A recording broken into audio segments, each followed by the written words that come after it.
कि इस कांड का पाठ करने से लोगों के कार्य भी पूर्ण होते हैं। तो इस पर चर्चा करेंगे। सबसे पहले आज साधना बहन ने थोड़ी कटौती कर दी, पता नहीं क्यों।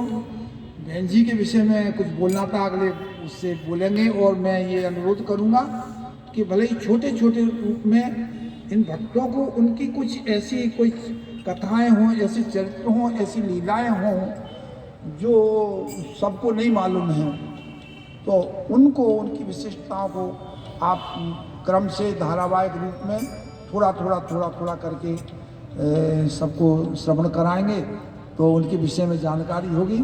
और हम आपको एक जवाबदारी और देते हैं कि उनके विषय में आप कुछ लिखना भी शुरू कर दीजिए।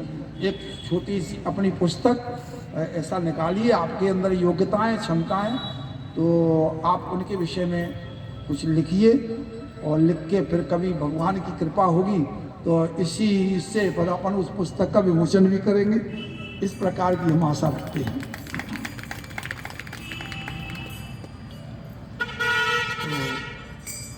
अब चूंकि समय आज काफ़ी हो गया है और संजू भाई ने अब की बार यात्रा बहुत लंबी निकलवा दी, आप लोग थके भी हुए होंगे, तो आधा घंटे में कथा का महात्म्य बता करके, मंच की मर्यादा है, कथा की मर्यादा है, थोड़े से महात्म्य की चर्चा पहले दिन की जाती है, तो उसको सोच समझ के करके फिर आज हम जल्दी से कथा का विराम देंगे।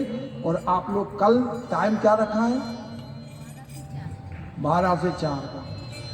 तो और हम आपको ये वचन देते हैं कि अब जल्दी, क्योंकि अपने पास एक जवाबदारी वो नहीं है कि अब भगवान का ब्याह करना है, तो भगवान का वनवास करना है, ऐसी अपनी कोई वो नहीं है। इसलिए आपको समय पर ही छोड़ दिया जाएगा। मतलब 4 का है तो भले ही और थोड़ा सा लेट हो जाते हैं, 12:30 1 से हो जाते हैं, तो अपन 2 घंटे ही कथा किया करेंगे। 2 घंटे में आपको जवाबदारियाँ ज़्यादा हैं, यहाँ से जाओगे फिर भोजन बनाते हैं और आप लोग ज़्यादा बैठते हैं, इसलिए इस बार ये समस्या नहीं आएगी बहुत लेट कर लिए। बिल्कुल समय से, और आप समय से आइए और समय से जाइए। बोलिए सियावर रामचंद्र भगवान की जय। आवाज जोर से। हमने कई बार कथाओं में बोला है कि जब हाजिरी बोली जाती है ना स्कूल में, बच्चे का नाम बोला जाता है, वो बोलता है प्रेजेंट सर, उपस्थित श्रीमान। अब यदि वो क्लास में उपस्थित है, उसने हाजिरी नहीं बोली या थोड़ी कम बोली और शिक्षक ने नहीं सुनी, तो वो पी की जगह ए लग सकती है। और यहाँ हनुमान जी महाराज विराजमान है, आपकी एक एक दिन की हाजिरी भरेंगे। और जैसे धाड़की मिलती है ना, 1 महीना पूरा हो जाता है, रोज साइन करने पड़ते हैं और फिर तनख्वाह मिल जाती है। इसी तरह से 7 दिन तक हनुमान जी महाराज यहाँ पे आपकी प्रेजेंट लेंगे। और प्रेजेंट अच्छी तरह से, तन की ही नहीं, तन और मन, बिना मन के आप कथा श्रवण नहीं कर सकते। मन का सहयोग जरूरी है। 3 प्रकार के श्रोता होते हैं, तन प्रधान, मन प्रधान और बुद्धि प्रधान। फिर एक चौथा चित्त प्रधान भी होता है। तो जो तन में बैठ करके कथा सुनते हैं वो ज्यादा नहीं सुन पाता, केवल तन से बैठा है तो। तन से बैठा है और मन का सहयोग नहीं मिला तो यहाँ शरीर यहाँ बैठा रहेगा। जैसे अपन रात को सोते हैं ना, तो शरीर तो कहीं खटिया में पड़ा रहता, फिर अपन कहीं भी दिल्ली बॉम्बे घूमते हैं, कहीं कहीं घूमते हैं, पता नहीं कहाँ का मन घूम जाता है।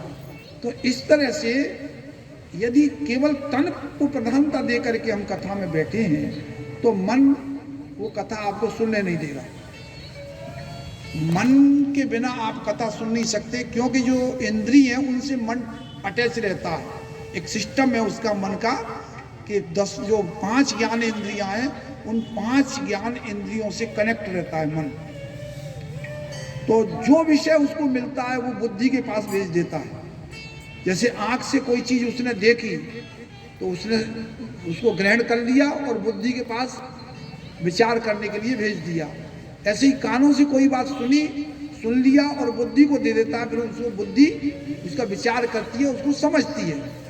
तो मेरा निवेदन ये है कि आप शरीर को यहाँ रखिए और शरीर का जो एक अंग है कान, तो उसको कान लगा करके कथा को सुनिए और उस कान से मन जरूर लगा रहे। तो ऐसा भी कह सकते हैं कि मन लगा करके सुनिए, परंतु मन ही नहीं बुद्धि लगा करके समझिए। उसको समझना भी पड़ेगा, समझाने का प्रयास करेंगे। ये कथा के जो 3 क्रम है समझने के, कई लोगों को समझ में नहीं आता। अपन कब से कथाएं सुन रहे हैं, सब लोग कथाएं, उनको पूछ लिया जाए तो बहुत कहें जो कथाओं को जो समझा उसको बता सकें या कथा को अपने आचरण में ला सकें। कारण क्या है कि उसका जो क्रम है कि मन लगा करके सुनो, बुद्धि लगा करके समझो, और जो समझ में आया है उसको चित्त में धारण करो, और जब चित्त में धारण किया है तो धीरे धीरे उसको चरित्र में उतारने का अभ्यास करो।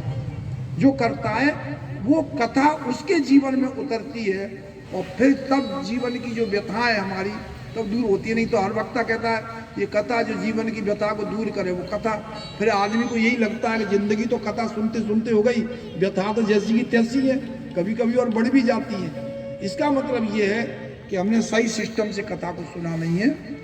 तो मन लगा करके सुनना है, बुद्धि लगा करके समझना है, और फिर जितना भी समझ में आया है ये संतुष्ट होकर के जाइए। कुछ न कुछ तो समझ के जाना है।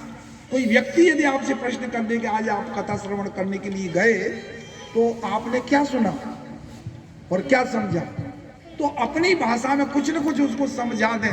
इतनी तैयारी से बैठना चाहिए कि भाई आज कथा तो बहुत सारी हुई, पर हमको जो अच्छी लगी या जो हमारी समझ में आई वो ये आई है। यदि वो आपने समझ ली इस तरह की तैयारी से है तो आप 7 दिन में काफ़ी कुछ आप अपने पास इकट्ठा रख सकते हैं, और वो आपके पास में रहेगा और आपके जीवन में काम देगा। संसार में ऐसी कोई समस्या नहीं है, चाहे वो व्यक्तिगत हो या पारिवारिक हो या सामाजिक हो या राजनीतिक हो या वैश्विक समस्या हो, इस रामचरितमानस में हर एक समस्या का समाधान है। कोई भी समस्या ऐसी नहीं है जिसका समाधान इसमें नहीं दिया हो। बस यही है कि हमको समझने की आवश्यकता है। तो आइए थोड़ा थोड़ा समझने का प्रयास करेंगे। 1-2 मिनट भगवान का कीर्तन करें। इसके बाद चर्चा की तो 7 सोपान हमको क्या संदेश देते हैं। बालकांड कहता है कि मुझको पढ़कर के आप अपने मन को सुधारिए। बालकांड पढ़ने से मन सुधरता है, यानी मन बच्चे जैसा हो जाता है। बच्चे के अंदर न कोई छल है न कपट है, और भगवान कहते हैं कि यदि मेरी कृपा को प्राप्त करना हो तो आपको बच्चा बनना पड़ेगा। यानी छल कपट जो भी है वो आपके अंदर नहीं होना, और वो जब ही संभव है जब मन बच्चा बन जाएगा। भगवान ने शर्त लगा दी है कि निर्मल मन जन सो मोह पावा, मोह कपट छल छिद्रन भावा। तो एक भगवानी कृपा इसलिए भी नहीं उतरती है कि हमारे अंदर छल भी है, कपट भी है, छिद्र यानी कई प्रकार की कमजोरियां हैं, विकार भी हैं, और उन विकारों के कारण वो कथा का जो हमको फल मिलना चाहिए वो मिल नहीं पाता है। इसलिए बालकांड कहता है कि यदि भगवान की कृपा को प्राप्त करना है तो मुझको पढ़ के, सुन के, समझ के अपने मन को सुधारिए। ये बालकांड में।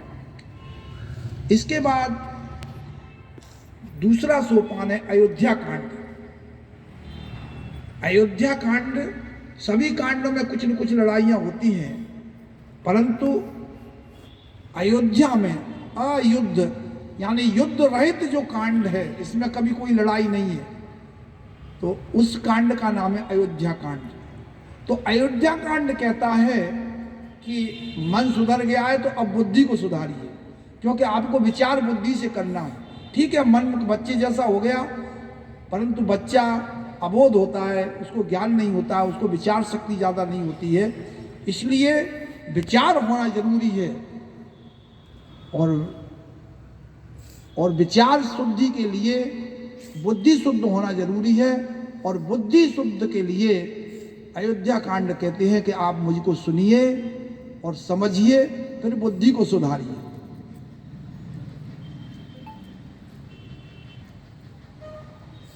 यहाँ दो कांडों में बड़ी विचित्रता है, लंका कांड और अयोध्या कांड। इनमें बताया कि बुद्धि कैसे सुधरेगी। श्रेष्ठ संग मान जाए, सत्संग से बुद्धि सुधरती है और कुसंग से बुद्धि बिगड़ती है। कौन कुसंगत पाए नसाई, रहे न नीच मते चतुराई। अयोध्या कांड में कुसंग की महिमा बताई है, कुसंग का प्रभाव बताया है कि अयोध्या कांड में सब संत ही संत रहते हैं। कुछ लोग ही हैं जो जिनके अंदर असंत वृत्ति है, संत ही संत हैं। परंतु वहां एक असंत के कारण पूरा अयोध्या कांड संकट में हो गया। यानी एक असंत संकट कैसे, संकट कब होता पड़ता है जब हम भगवान से दूर हो जाते हैं। भगवान से जब हम दूर हो जाते हैं तब वो संकट है। का हनुमंत विपत्ति प्रभु सोई, जब तब सुमिरन भजन होई। जब भगवान का भजन न हो पाए, भगवान का चिंतन नहीं हो पाए, स्मरण नहीं हो पाए, तो वो विपत्ति काल है। तो यहाँ एक मंथरा नाम का जो अशंत वृत्ति धारण करने वाली जो महिला थी, उसके कारण पूरी अयोध्या को संकट में डाल दिया। तो इसलिए कुसंग से सावधान रहना चाहिए। कुसंग से बुद्धि खराब होती है। कैकेयी मैया कितनी अच्छी रानी थी, बहुत विद्वान थी और भगवान से कितना प्रेम करती थी, परंतु एक मंथरा के कारण वो उन्होंने भगवान से अपने से भी दूर किया, पूरी अयोध्या से दूर कर दिया और इतना बड़ा कलंक ले लिया कि सब नाम रखे जाते हैं परंतु किसी कन्या का नाम कैकेयी नहीं होता। मंथरा मैंने सुन भी लिया किसी का नाम मंथरा है, परंतु कैकेयी मैंने किसी कन्या का नाम नहीं सुना है। तो इस प्रकार से इतना कलंक लग गया। तो अयोध्या कांड कहता है कि बुद्धि को सुधारिए, और बुद्धि जब सुधरेगी कि तज कुसंग सत्संग करिए, नित्य हर चर्चा सुन लीजिए। नित्य प्रति भगवान की चर्चा को सुनिए, कुसंग से दूर रहिए, सत्संग से बुद्धि सुधरती है। और वहां लंका कांड में सत्संग का प्रभाव बताया। वहां सब दुष्ट ही असंत ही संत हैं, दो एक संत हैं वहां पे लंका में, पर वहां सत्संग की महिमा बताई है कि सत्संग का कैसा प्रभाव है। वो लंकिनी, अब आगे कथा तो आगे करेंगे ही, लंकिनी हनुमान जी को चोर बोलती है कि तू चोर है और मैं तुझको खाऊंगी, मोर आहार यहाँ कर चोरा। तो तू चोर है, चोर दिखाई दे रहा है। परंतु जैसे ही सत्संग हुआ हनुमान जी के साथ, तो क्या कहती है, बड़ा उपदेश देती है। तात स्वर्ग अपहुर्ग सुख, धैर्य तुला एक अंग, तूल न ताय सकल मेरी जो सुख लव सत्संग। हनुमान जी को सत्संग की महिमा बता रही। तो इस तरह से उसकी बुद्धि सुधर गई।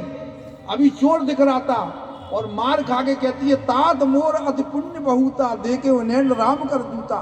तुरंत विचारधारा बदल गई सत्संग से कि अभी चोर दिखाई दे रहा, उसमें भगवान का भक्त रामदूत दिखाई देने लगा। तो इस तरह से अयोध्या कांड कहता है कि आप बुद्धि को सुधारिए, और बुद्धि सुधरेगी सत्संग के द्वारा। इसके बाद तीसरा कांड आता है अरण्य कांड। अरण्य कांड कहता है कि आप दृष्टि को ठीक करिए, दृष्टि सुधारिए। सीता जी की जरा सी दृष्टि विचलित हो गई थी, कितने बड़े संकट में आ गई थी। तो दृष्टि को ठीक करिए, और दृष्टि ठीक होती है वो भी सत्संग के द्वारा, तपस्या के द्वारा, साधना के द्वारा, संयम और नियम से आप दृष्टि को ठीक करिए। तो ये अरण्य कांड है। फिर चौथा कांड आता है किष्किंधा कांड। किष्किंधा कांड कहता है कि वैसे तो हम बहुत सारी युक्तियां जानते हैं, परंतु आप अपनी युक्ति को सुधारिए। वही एक युक्ति सुधरी हुई है जो भक्ति को प्राप्त करने के लिए लगे, ऐसी युक्ति को सुधारिए। तो हम ऐसे सांसारिक युक्तियां तो बहुत लगा लेते हैं, इधर उधर की जुगाड़ लगा के अपना काम बना लेते हैं, परंतु भक्ति को प्राप्त करने की युक्ति किष्किंधा कांड में बताई है। तो किष्किंधा से भक्ति प्राप्त करने की युक्ति प्राप्त होती है। तो आप अपनी युक्ति को ठीक करिए। सुंदरकांड वो भक्ति को प्राप्त करने की, इसकी तो अपन चर्चा करने ही वाले हैं। तो वो कहते हैं कि आप अपनी भक्ति को सुधारिए। भक्ति हम सभी करते हैं, क्या हमारी भक्ति सुधरी हुई है क्या? तो इसकी चर्चा अब बीच में करना है हमको 7 दिन तक। तो सुंदरकांड कहता है कि भक्ति को सुधारिए। अपनी भक्ति व्यभिचारिणी भक्ति है। हम भक्ति के द्वारा पता नहीं क्या क्या चीज, भगवान का थोड़ा सा भजन करते हैं, ये दे दो, वो दे दो, ये दे दो, व्यभिचारिणी भक्ति है। तो भक्ति को ठीक करिए, इसको सुधारिए। ये सुंदरकांड कहता है। लंका कांड कहता है कि शक्ति को सुधारिए। शक्ति सभी के पास है। किसी के पास तन की शक्ति है, किसी के पास मन की शक्ति है, किसी के पास बुद्धि है, बहुत सारी कई प्रकार की शक्तियां हैं। तो आप अपनी शक्ति को ठीक करिए। यदि शक्ति को ठीक नहीं किया तो वो हमारी शक्ति हमारे विनाश का कारण बन सकती है, समाज के विनाश का कारण बन सकती है। इसलिए लंका कांड कहता है कि लंका कांड को पढ़ के अपनी शक्ति को ठीक करिए।